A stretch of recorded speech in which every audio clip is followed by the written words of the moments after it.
Aming minamahal na Father Jack, DPP. Ano ibig sabihin DPP? Dakilang Parish Priest ng Santissima Trinidad. Aking mga kapatid niya pari, si Father Jonathan and Father Gerald. Siya po nagse-celebrate ng kanyang third ordination anniversary si araw na ito. Pagdasal natin siya, okay? Ayun, ako may palakpak ka pa, ha?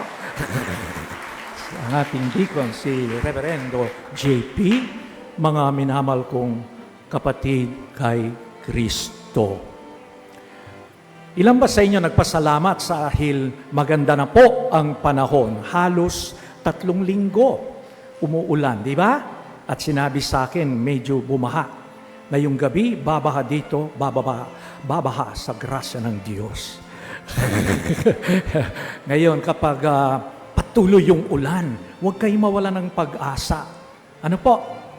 Minsan nakaka-discourage, halos 3 linggo. Kapag patuloy ang ulan, tandaan nyo yung kasabihan sa Tagalog, may araw ka rin. At saka hindi magpapatalo yung araw sa ulan. Kahit na patuloy ngayon, ng gano'n, no? Dahil, alam nyo bakit? Yung araw, magpapasikat. Ayun, gets ninyo? Okay. So, tama na po. Okay, we go to the theme of our celebration. So, halos 3 dekada na po tayong naglalakbay bilang bayan ng Diyos. Marami na tayong natanggap na biyaya.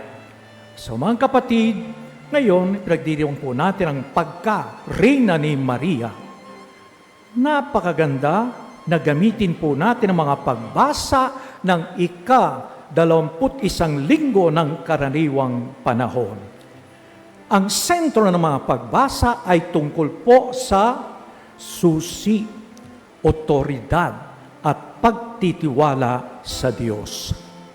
Sa unang pagbasa, sinabi ng Diyos kay Eliakim, ilalagay ko sa kanya balikat ang susi ng sambahayan ni David.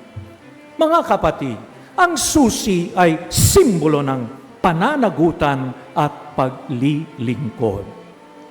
Sa Ebanghelyo naman, sinabi ni Jesus kay Pedro, ibibigay ko sa iyo ang mga susi ng kaharian ng langit.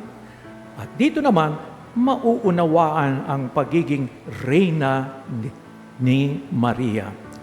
Si Maria ay reyna, hindi dahil siya ay namumuno na parang isang makapangyarihan na tao, kundi dahil siya ang unang lingkod ni Kristo.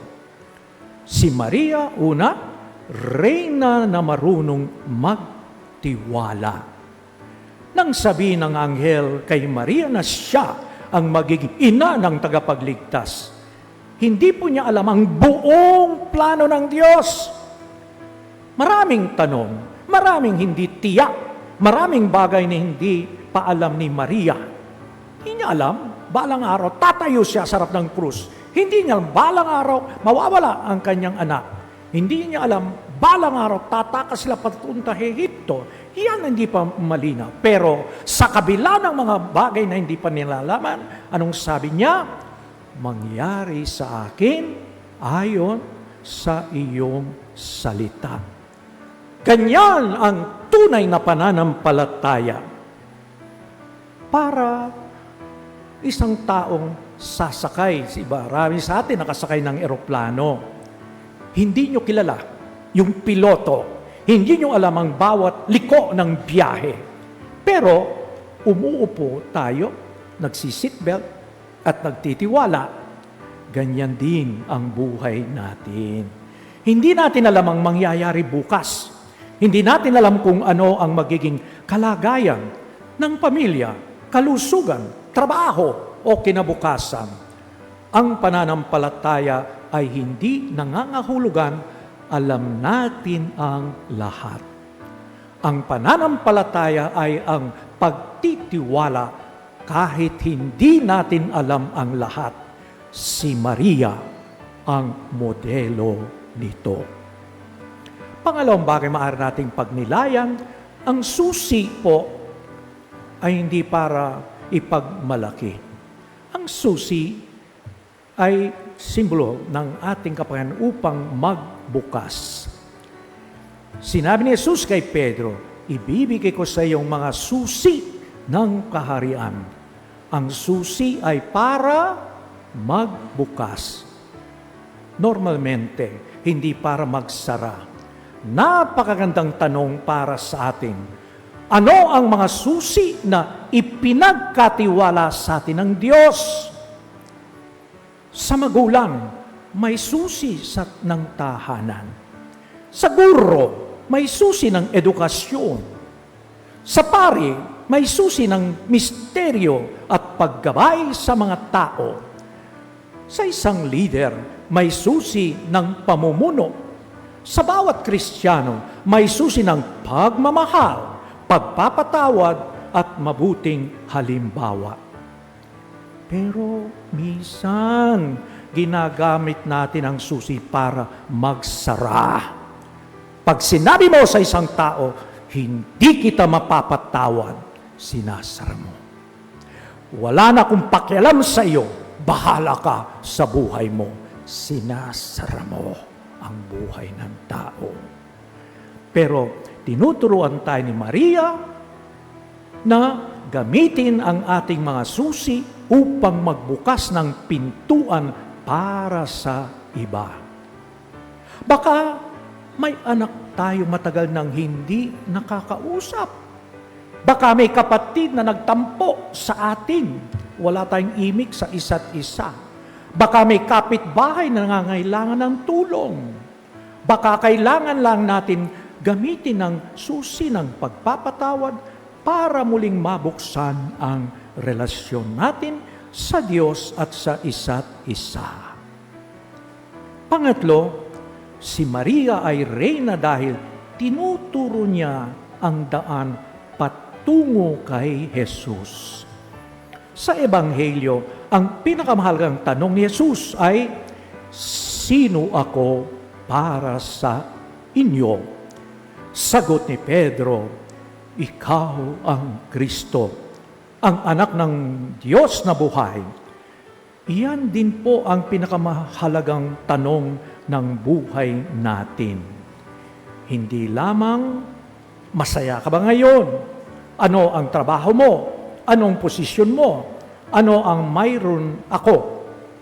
Kundi, sino si Jesus sa buhay mo? At si Maria, ang laging nagtuturo sa atin kay Jesus. Sa kasalan sa Kana, nang maubusan ng alak, sinabi ni Maria sa mga lingkod, gawin ninyo ang anumang sabihin niya sa inyo. Iyan ang buong misyon ni Maria. Dalhin tayo kay Jesus. Turuan tayong makinig sa kanyang anak, si Jesus. At tulungan tayong sundin si Jesus. Sana po tayo rin sa ating pagsisikap, sa tulong ng ating ina, mailapit natin ang iba sa kanyang anak. Pangapat na punto ng pagninilay, ang tunay na kadakilaan ay nasa paglilingkod. May isang kwento tungkol sa isang ina na araw-araw ay gumigising ng maaga upang ihanda ang almusal ng kanyang pamilya. Walang nakakakita, walang palakpak, walang medalya. Isang araw, tinanong siya ng anak, Ma, bakit ginagawa mo po pa rin itong pagluluto kahit pagod ka na? Sumagot siya, Anak, dahil mahal ko kayo. Simple lamang, iyan ang uri na kadakilaan ni Maria. Hindi siya naging dakila dahil hinanap niya ang posisyon. Hindi dakila dahil buong buhay, ngunit siya naging dakila dahil buong buhay niyang sinabi, "Oo, Panginoon." Mga kapatid, sa pagdiriwang po natin ang pagkareyna ni Maria, 3 bagay ang maari nating dalhin pa uwi. Una po, magtiwala at maniwala tulad ni Maria. Kapag hindi natin alam ang bukas, sabihin po natin, "Panginoon, hindi ko alam ang mangyayari, pero nagtitiwala ako sa iyo."